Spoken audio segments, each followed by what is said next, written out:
সুপ্রিয় দর্শক, আসসালামু আলাইকুম। অনুসন্ধানী টাইম চ্যানেলে যুক্ত হবার জন্য আপনাকে অসংখ্য ধন্যবাদ। জানিয়ে দিচ্ছি আমাদের হাতে থাকা সর্বশেষ আপডেট।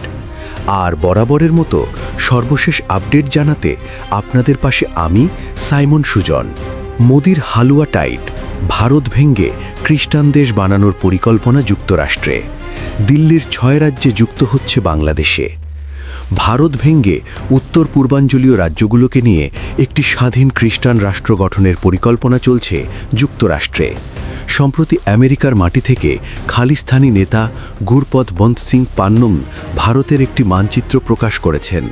এ মানচিত্রে ভারতের 7 সিস্টার্স হিসেবে পরিচিত রাজ্যগুলোকে আলাদা করে একটি নতুন রাষ্ট্র হিসেবে দেখানো হয়েছে, যার নাম দেয়া হয়েছে ট্রাম্পল্যান্ড।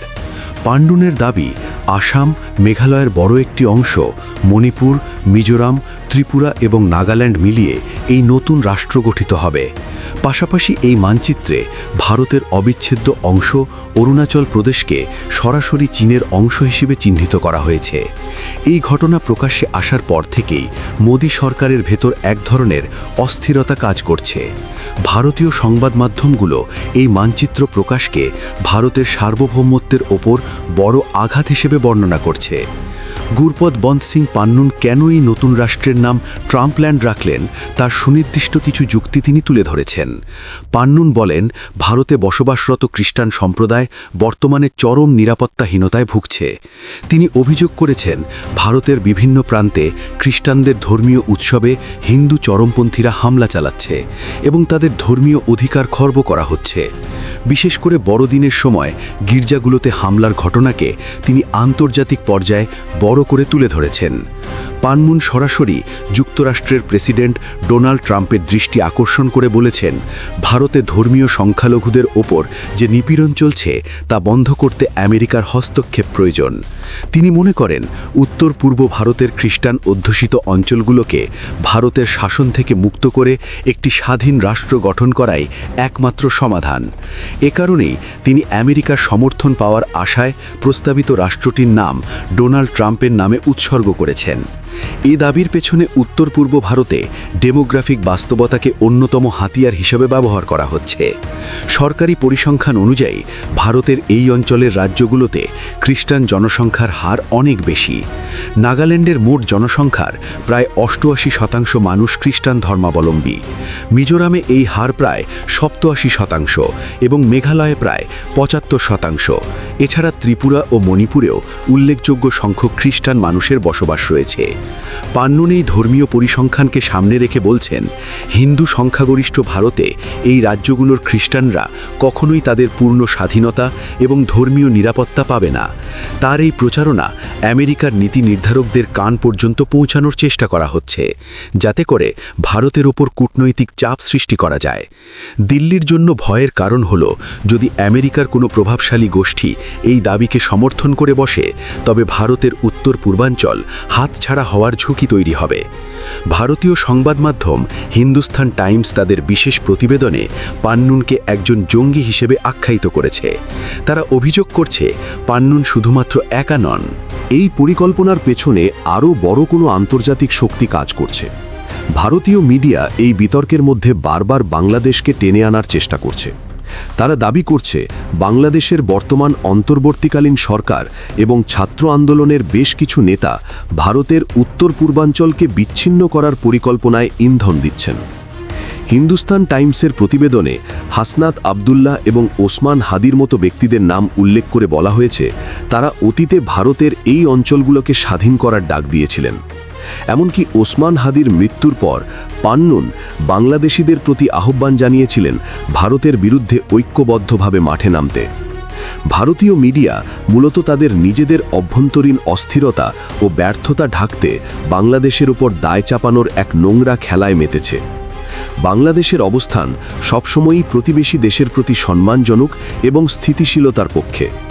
বাংলাদেশের ডক্টর ইউনুস সরকার চট্টগ্রাম থেকে মিয়ানমারের রাখাইন প্রদেশ পর্যন্ত একটি মানবিক করিডর তৈরির প্রস্তাব দিয়েছিলেন।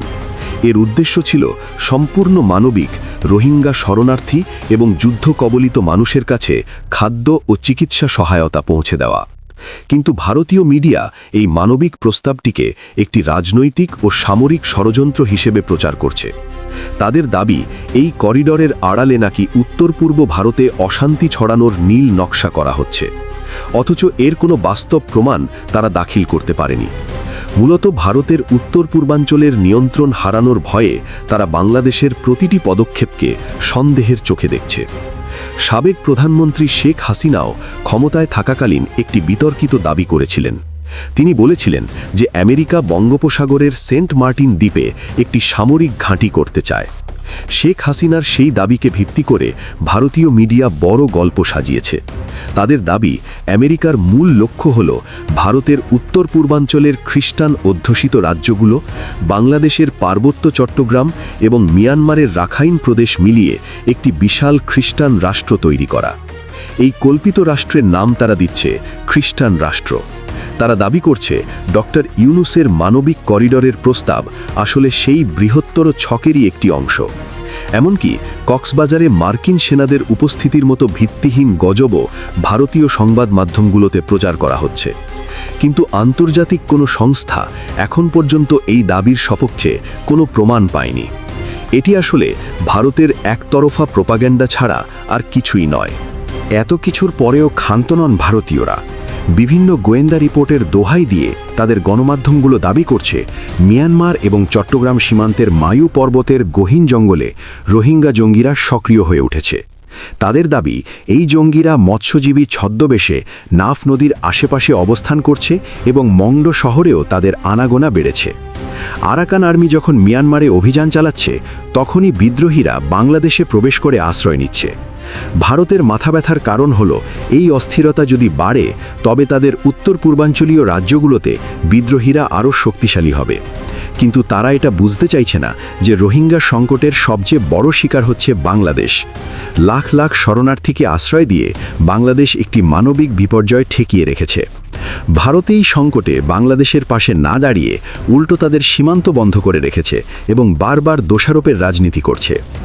পান্নুনের মানচিত্র প্রকাশ এবং আমেরিকার সমর্থন চাওয়ার বিষয়টি ভারতের গোয়েন্দা সংস্থার এবং আইবিএর জন্য একটি বড় চ্যালেঞ্জ হয়ে দাঁড়িয়েছে।